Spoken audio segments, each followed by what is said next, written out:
오늘 계속해서 봉독한 말씀 연이어서 중심으로 해서 원수를 사랑하고 선대하며 라고 하는 제목으로 말씀을 드리고자 합니다. 혹시 여러분들이 어렸을 적에 그런 말을 들어보신 적이 있을지 모르겠습니다. 너는 내 아빠 엄마가 낳은 게 아니라 저기 다리 밑에서 주워왔다. 혹시 그런 말을 들으시면서 혼자 고민하면서 울으셨던 경험이 있습니까? 저도 약간 생각은 나는 것 같습니다. 그런데 얼마 지나지 않아서 아버지, 어머니의 아들이다라는 걸 확신하게 되었습니다.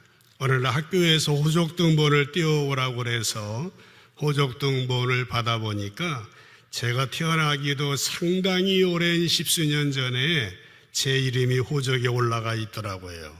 거기다 더 생각해 보니까 아버지의 웃는 모습이라든지 손을 잠바 주머니에 넣고 걸어가시는 모습이라든지 이 모든 것들이 아버지하고 똑 닮았다고 그렇게 주변에서 이야기하는 것을 보면서 확신이 흔들리지 않았습니다. 부모님의 좋은 부분뿐만 아니라 단점까지도 닮은 것을 보면서 그때부터 우리 엄마 아버지가 맞구나 의심하지 않았댔습니다. 여러분은 누구십니까? 여러분의 부모님은 누구십니까? 영적으로 하나님은 여러분에게 누구십니까? 우리는 예수 믿고 구원받아 하나님 아버지의 자녀가 되는 놀라운 권세를 얻었습니다. 우리가 하나님의 아버지의 자녀라고 고백한다면 우리는 계속해서 하나님을 닮아가려고 할 것입니다. 만일 말로는 하나님의 자녀라고 말하면서 하나님을 닮아가려고 하지 않는다면 또 고의적으로 하나님 말씀에 대해서 외면하고 불순종한다고 한다면은 우리 스스로가 하나님을 믿지 않는다고 큰 소리치는 것과 같고 우리 스스로가 하나님의 자녀가 아니다라는 것을 증명하는 것과 같을 것입니다. 그렇습니다.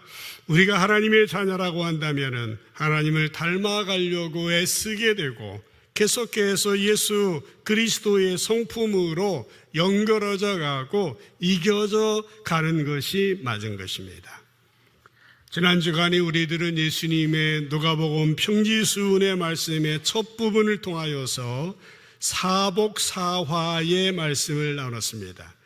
우리는 사복사화의 말씀을 통해서 진정한 복이 무엇인지에 대해서 진정한 화가 무엇인지에 대하여서 살펴보았습니다. 예수님은 말씀하셨습니다. 가난한 자가 복이 있고 부유한 자가 화가 있을 것이며 줄인 자가 복이 있고 배부른 자에게 화가 있을 것이다. 또 우는 자가 복이 있고 웃는 자에게 화가 임할 것이며 미움을 받는 자가 복이 있고 칭찬받는 자가 화가 있을 거라고 말씀해 주셨습니다. 오늘은 연이어지는 말씀입니다. 예수님은 계속해서 평지수훈의 말씀을 통해서 하나님 나라 천국 시민들이 이 땅에서 살아갈 때에 어떤 자세로 살아가야 하느냐, 어떤 존재가 되어야 하느냐에 대한 말씀을 해주고 계신 것입니다. 오늘 27절, 28절 말씀에 보면은 그러나 너희 듣는 자에게 내가 이르노니 너희 원수를 사랑하며 너희를 미워하는 자를 선대하며로 본문이 시작되고 있습니다. 저는 이 본문을 설교 제목으로 삼았습니다. 그 다음 28절을 보시면은 너희를 저주하는 자를 위하여 축복하며 너희를 모욕하는 자를 위하여 기도하라 라고 말씀하고 계십니다. 이 구절을 보니까 제가 삼성제일교회 22년 전에 부임할 때 이 설교를 많이 했던 생각이 떠올랐습니다. 이 구절을 가지고 제가 촌스럽게 사자성어를 만들어서 성도들에게 외우도록 했는데 혹시 기억나시는지 모르겠습니다. 저주하는 자를 위하여 축복하며 모욕하는 자를 위하여 기도하라. 저축모기라고 모기를 저축한다는 말도 안 되는 말을 가지고 설교를 했습니다. 저축 목의입니다. 저주하는 자를 위하여 축복하고, 이해가 안 돼요. 말이 안 되는 겁니다. 모욕하는 자를 위해서 기도하라고? 이게 성경에 있다고? 이 말이 진짜라고? 27절부터 다시 보면은 너희 듣는 자에게 내가 이르노니 너희 원수를 사랑하며 미워하는 자를 선대하며 라고 했습니다. 원수를 사랑하고 미워하는 자를 선대하라. 이게 가능한 얘기입니까? 예수님께서는 하나님의 백성된 우리들이 세상에 나아가 살아갈 때에 원수 사랑하며 미워하는 자를 선대하며 저주하는 자를 축복하고 모욕하는 자들을 위하여 기도하라고 말씀해 주시는 겁니다. 여러분 중에 어떤 분들은 공감이 안 되는 말씀이에요. 현실적이지 않은 말씀이라고. 저도 그런 비슷한 생각을 하였습니다. 우리는 원수 같은 사람, 미워하는 사람, 저주하는 사람, 욕하는 사람들에 대해서 잘 대처하는 것은 어떻게 하는 겁니까? 그 사람들을 안 보는 겁니다. 이쪽에 앉으면 이쪽에 앉는 겁니다. 외면하는 겁니다. 관계를 맺지 않은 거예요. 말을 안 섞는 거예요. 우리나라 옛날 초대교회 시절에 김익도 목사님이라고 하는 유명한 분이 계셨습니다. 부흥사인데 이분이 황해도 안악 출신입니다. 별명이 안악골 호랑이라는 전직 깡패였습니다. 얼마나 사람들을 많이 괴롭혔든지 어린아이들에게도 김익도 온다 그러면은 울다가도 그칠 정도였다고 합니다. 그래서 그 동네 교회 다니는 사람들의 기도 제목 가운데 하나는 하나님 오늘 김익도 안 만나게 해주세요. 그게 기도 제목이었다고 합니다. 그런데 어느 날 이분이 예수님 믿게 되었습니다. 그런데 더 놀라운 것은 얼마가 지난 다음인가 사람들이 김익도가 죽었다고 합니다.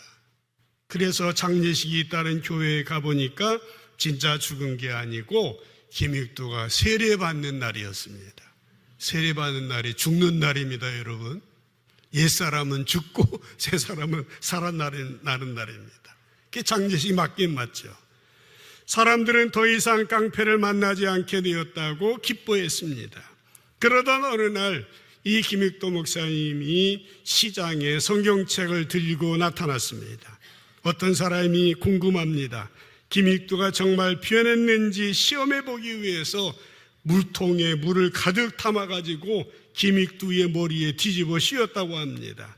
그때 김익도는 물을 툭툭 털더니 그 사람을 보면서 예수님은 내가 믿고 구원은 네가 받았다. 너는 옛날 김익도가 죽었다는 그 사실을 인해서 기뻐해라. 살았다면 너는 요절났을 거다.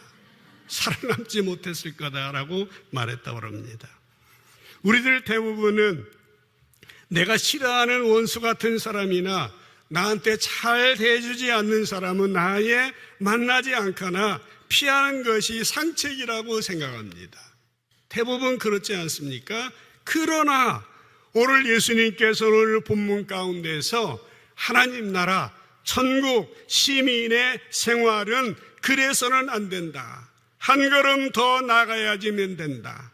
그래서 원수를 사랑하고 도리어 선대하라고 말씀하셨다라고 하는 사실입니다.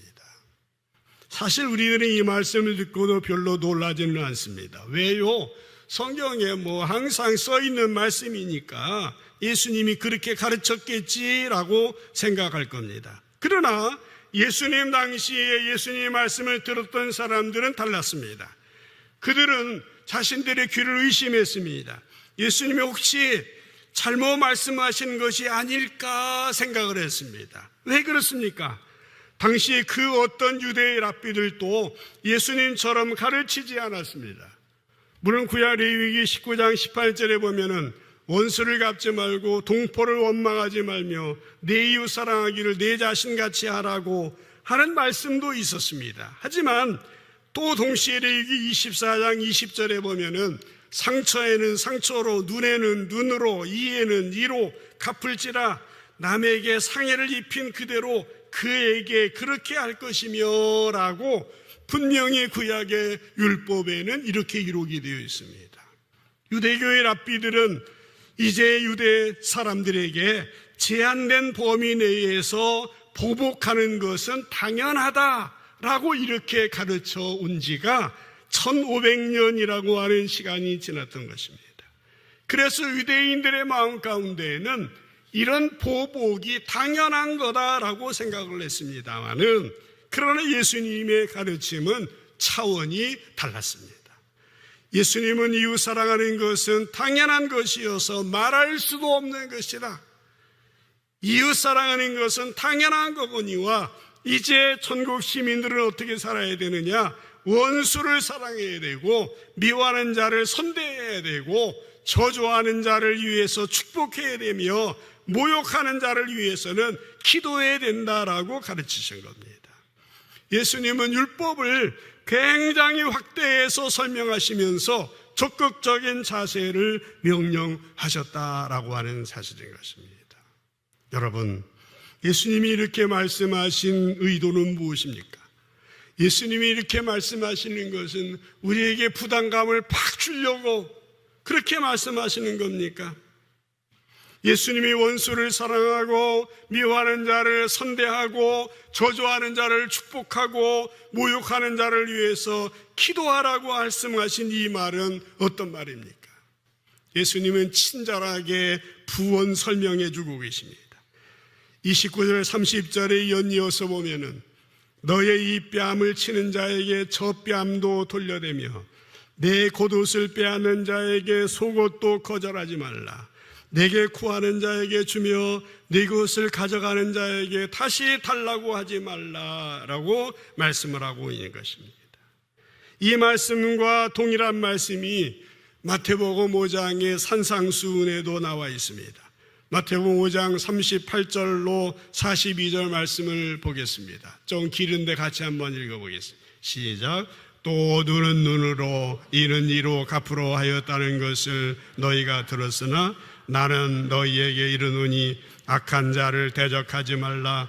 누구든지 내 오른뺨을 치거든 왼뺨도 돌려대며 또 너를 고발하여 속옷을 가지고자 하는 자에게 겉옷까지도 가지게 하며 또 누구든지 너로 억지로 우리를 가게 하거든 그 사람과 심리를 동행하고 내게 구하는 자에게 주며 내게 꾸고자 하는 자에게 거절하지 말라. 아멘. 마태복음 5장 산상수훈에 나오는 말씀이 이 말씀입니다. 눈은 눈으로, 이는 이로. 이 말씀은 구약의 율법의 대표적인 보복법입니다. 탈리온이라고 하는 동해보상법입니다. 일반적으로 사람들은 이 구약의 율법의 보복법은 굉장히 잔인한 법이라고 생각을 하고 있습니다만은 사실은 잔인한 법이 아니라 굉장히 자비로운 법인 것입니다. 왜 그렇습니까? 예를 들어보죠. 두 사람이 싸우다가 한 사람이 밀려서 다리에 타박상을 입었습니다. 그렇다면 그 정도에 해당하는 보상을 요구해야지 다리에 피가 조금 난 것에 분해서 상대방의 두 다리를 부러뜨리는 것은 옳지 않다라고 하는 것입니다. 또 하나, 상대가 실수로 내 차를 긁었어요. 그렇다면 거기에 해당하는 보상을 요구해야지 상대 차에다가 불을 지르거나 유리창을 깨버리거나 상대에게 새 차를 사달라고 하는 것은 옳지 않다라고 하는 것이 구약의 보복법의 원리입니다. 더 나아가서 내가 상대에게 어떤 해를 입히게 되면 너도 그 해를 당할 각오를 하라라는 것이 보복법의 취지였습니다. 만약 내가 싸우다가 상대의 팔을 부러뜨렸다면 너도 그렇게 될 각오를 하라는 것입니다. 그래서 다시 한번 더 생각해보고 자제하라라고 하는 것이 보복법의 제정 의도였다라고 하는 것입니다. 그러나 예수님 뭐라고 하셨다고요? 예수님은 그렇게 하라고 말씀하지 않았습니다. 보복법, 동해보상법대로 하지 아니하고 한 걸음 한 발자국 더 나아가서 오른뺨을 치는 사람에게 왼뺨도 돌려대라. 오리가 자하는 사람에게 십리도 가라. 그렇게 말씀하셨다라고 하는 것입니다. 여러분, 뺨을 때리는 것은 아프라고 때리는 것이 아니라 모욕을 주기 위함인 것입니다. 뺨을 맞아본 경험이 있는 분들은 공감이 되실 겁니다. 그런데 오른뺨을 때린다고 하는 것은 손등으로 때리는 것입니다. 뺨을 맞는 것도 수치스러운 일이지만 손등으로 맞는 것은 훨씬 더 모욕적인 일입니다. 그런데 예수님은 그럼에도 왼뺨도 돌려대라고 말씀하고 있는 것입니다. 이 말씀이 무슨 말씀입니까? 우리 그리스도인들 전국 시민의 삶의 원리는 보복적인 행동의 차원을 넘어서야 된다라고 하는 말씀입니다. 우리 인간들은 원래 지성을 가지고 있어서 한 대 맞으면 두 대를 때리고도 불을 풀지 못합니다. 더 이빨을 부러뜨리고 더 다른 것을 하려고 하는 것이 우리 인간들입니다. 그러나 예수님이 말씀하실 때에 천국 시민들은, 그리스도인들은 그렇게 하지 않아야 된다라고 말씀하시는 겁니다. 그러니까 그리스도인들은 사람을 대할 때에 보복심으로 대하거나 증오심으로 대해서는 안 된다라는 말씀입니다. 다시 29절을 보시면은 너의 이 뺨을 치는 자에게 젖뺨도 돌려대며 내 겉옷을 빼앗는 자에게 속옷도 거절하지 말라 하셨습니다.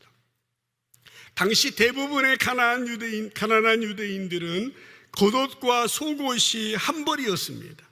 특별히 겉옷은 나갈 때 입으면 외출복이었고 잠잘 때는 이불이 되었습니다. 그래서 혹시 겉옷을 저당 잡았더라도 저녁에는 돌려주어야 했습니다. 그럼에도 예수님은 내 겉옷을 빼앗는 자에게 속옷도 거절하지 말라 말씀하셨습니다. 이 말은 단지 깡패를 만나면 가지고 있는 옷과 신발을 모두 벗어주라는 말씀은 아닙니다. 무슨 말씀입니까? 혹시 예수 믿는 것 때문에 부당한 일을 당하고 억울한 일을 당했다 할지라도 상대가 그것이 필요했겠지라고 생각하고 악으로 악을 갚지 말고 선으로 악을 이기라라고 하는 말씀인 것입니다. 여러분, 기독교의 진리는 놀라운 것입니다. 보통 차원이 아니에요. 차원이 높은 진리를 말해주고 있습니다. 이러한 삶의 원리를 31절은 더 잘 증거해주고 있습니다. 이 구절을 읽어보면은 여러분들이 아마 외우실지 모르겠습니다. 한번 크게 마음에 담아서 읽어보십시다. 시작. 남에게 대접을 받고자 하는 대로 너희도 남을 대접하라. 아멘. 이 말씀을 우리는 소위 황금률, 골든룰이라고 부르고 있습니다. 사람들이 생각하기에 이 말씀이 인생을 살아가는데 가장 중요한 근본적인 가치관이라고 생각한 것 같습니다. 저도 지나간 시간을 생각하면서 목회하면서 이렇게 살아온 것 같습니다. 남에게 대접을 받고자 하는 대로 나도 대접하는 겁니다. 이것이 바로 사람들이 가져야 될 기본적인 자세입니다. 근데 대개 어떻게 합니까? 자기가 대접받으려고 위세를 떱니다. 큰 소리를 합니다. 특별히 가난한 사람들, 못 배운 사람들, 와서 일하는 사람들, 배달하러 온 사람들, 그 사람들한테 함부로 합니다. 자기는 높은 상정같이 종처럼 무시합니다. 남에게 대접을 받고자 하는 대로 너희도 남을 대접하라. 성숙한 사람은 어떤 사람입니까? 여러분, 사람마다 부당한 대우를 받고 싶어 하는 사람은 아마 아무도 없을 겁니다. 그렇다고 한다면은 너도 다른 사람을 부당하게 대우하지 말라라고 하는 거죠. 자기는 대접받기를 원하면서 다른 사람은 무시합니다. 못 배웠다고, 못 산다고, 못생겼다고. 여러분이 어떻게 하느냐에 따라서 여러분의 수준이 정해지는 거예요. 여러분의 신앙이 정해지는 겁니다. 교회에 와서는 형제님, 자매님 사랑합니다, 축복합니다 하는데 밖에 나가면은 욕심꾸러기가 돼. 밖에 나가면 이기적이 되는 거예요. 밖에 나가면은 말 함부로 하는 거예요. 예수님 망신시키는 거예요. 다른 사람은 교회 갔다 오는 줄 알거든.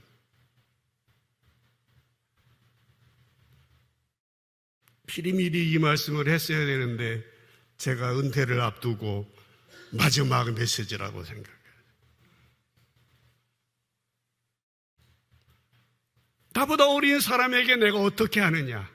나보다 못 배운 사람, 가난한 사람에게, 아이고 인간답지 못한 사람에게, 나에게 욕하는 그 사람에게 내가 어떻게 하느냐? 그것이 그 사람의 성숙도를 가늠하는 거예요. 직분이 중요한 게 아니에요. 학벌이 중요한 게 아니에요. 외모가 중요한 게 아닌 것입니다. 그 사람의 그 가치관, 그 사람의 모습. 다른 사람이 내게 좋은 말 해주기를 원한다면 너도 다른 사람에 대하여서 좋은 말을 하고 칭찬하고 축복하고 격려를 하는 거예요. 나는 안 그러면서 그 대접만 받으려고 그래요. 억지로 해가지고 자세 부리면은 대접해 주나요? 뒤 가서는 욕합니다. 꼭 기억하시길 바랍니다. 우리 그리스도인들은 한 걸음 더 나가야 된다라고 하는 것입니다. 그래서 은혜와 사랑이라고 하는 것은 최고의 윤리예요. 은혜와 사랑이라는 것. 은혜와 사랑보다 조금 못한 것은 도덕과 윤리와 양심이에요. 더 못한 것은 법이에요, 법. 법대로만 하려고 하는 분들이 있어요. 수준 떨어진 거예요. 저는 총회장을 하면서 법 한 개도 안 보고 임기 끝났습니다. 법이야 하고 하는 분들 지나간 시대에 많이 있었는데 우리 교회는 안 그래서 너무 좋아요. 왜 법만 지킵니까? 도덕과 윤리가 있고 양심이 있고 그 위에 사랑이 있고 윤리가 있어야 그게 기독교인인 것이지. 근데 우리는 법도 안 지켜. 인간이 안 돼. 윤리도 아니야. 양심에도 상식에도 안 맞는 그 일을 하면서 하고 거룩한 채 하고 있는 거예요. 조심해야 됩니다. 우리 그리스도인들. 그렇습니다. 나의 신앙은 나의 삶의 현장에서 얼마나 하나님을 존중하느냐, 연약한 사람들을 존중하느냐의 판가름이 나는 겁니다.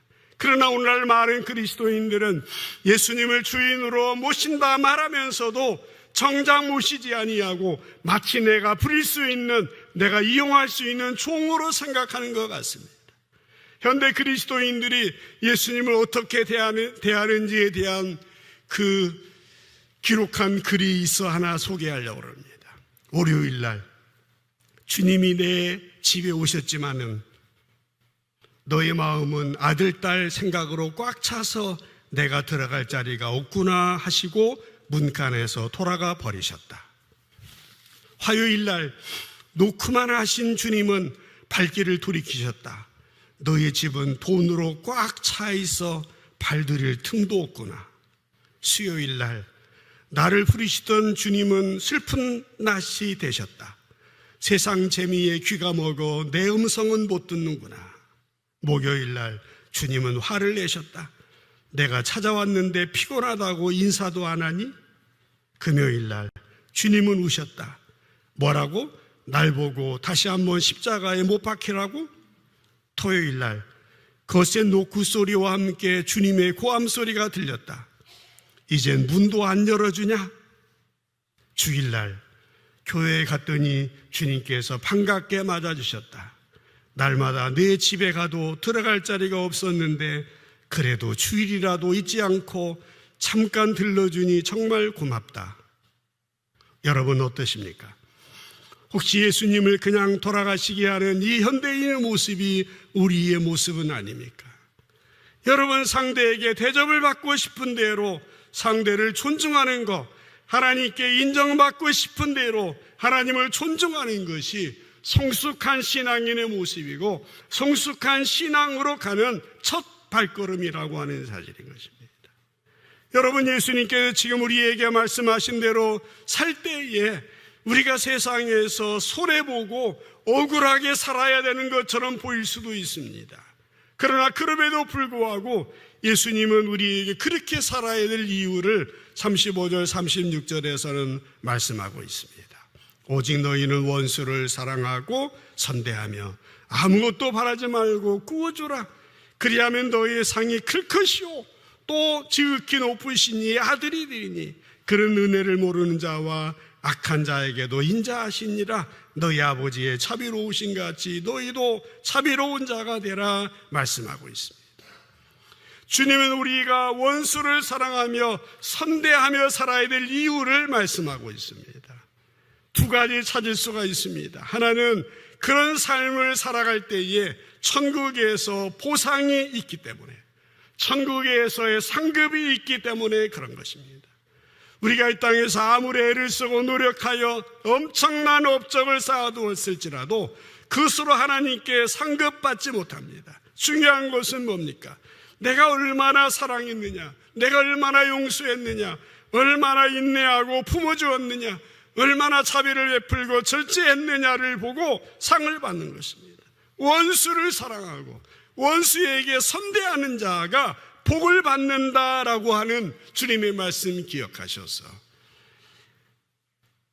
원수 사랑하다가 상 받는, 보상 받는 여러분 되시기를 주님의 이름으로 축복합니다. 원수를 사랑하며 선대해야 될 이유는 또 하나 뭡니까? 우리가 하나님을 닮아가게 되고 하나님의 자녀로 성숙하게 될 수 있기 때문에 그렇습니다. 본문을 통해서 예수님이 우리에게 요구하시는 것은 하나님께서는 원수까지 사랑하는 분이시기 때문에 우리가 하나님의 자녀라고 한다면 우리도 그런 삶을 살아야 한다는 것입니다. 여러분, 신앙생활하면서 가장 큰 보상이 뭡니까? 높은 자리에 올라가는 거, 많은 재물을 얻는 거, 학문적인 업적을 이루는 거, 그거라고 볼 수 없습니다. 우리의 신앙의 열매는 우리가 더욱더 하나님의 자녀답게 성숙해가는 겁니다. 하나님의 자녀답게 닮아가는 것입니다.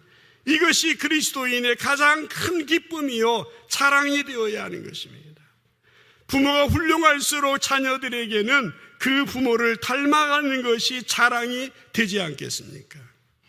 인격도 훌륭하고 그리고 재물도 훌륭한도 우리의 자녀들에게 부모의 소망이 무엇입니까?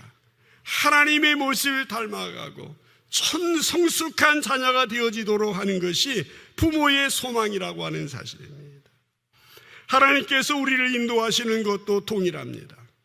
우리 자신이 신실하게 하나님을 닮아가는 것이 하나님 나라의 큰 기쁨이 되는 것입니다. 우리가 인생을 살아나가면서 주님이 원하시는 거 오늘 마지막 결론으로 꼭 기억할 수 있기를 바랍니다. 우리가 우리 손으로 원수를 갚지 않고 힘들어도 인내하는 거, 참아주는 거, 선으로 악을 이기는 거, 우리가 하나님의 자녀이기 때문에 계속해서 훈련 받아가는 겁니다. 처음에 안 됩니다. 안 품어도 잘 안 됩니다. 연습하는 겁니다. 훈련하는 겁니다. 계속 도전하는 겁니다. 그래서 공동체가 필요한 거예요. 서로 격려하는 거예요. 35절 36절을 다시 한번 읽어보십시다.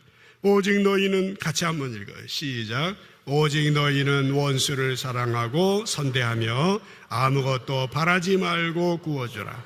그리하면 너의 상이 클 것이요 또 지극히 높으신 이의 아들이 되리니 그는 은혜를 모르는 자와 악한 자에게도 인자하시니라. 너의 아버지의 자비로우신 같이 너희도 자비로운 자가 되라. 아멘. 우리가 가져야 될 가장 큰 신앙의 목표와 자랑은 하나님 닮아 나가는 것입니다. 지극히 높으신 이의 아들이 되는 것입니다. 하나님 아버지의 자비로우신 것 같이 우리도 자비로운 자가 되어야 하는 것입니다. 우리 모두 하나님의 자녀답게 아버지의 자비의 모습 닮아서 자비로운 자가 되어져서 정말 복 있는 인생, 여러분의 가문이 정말 예수님으로 인하여 복받는 복된 여러분의 인생 될 수 있기를 주님의 이름으로 간절히 축복합니다. 기도하겠습니다.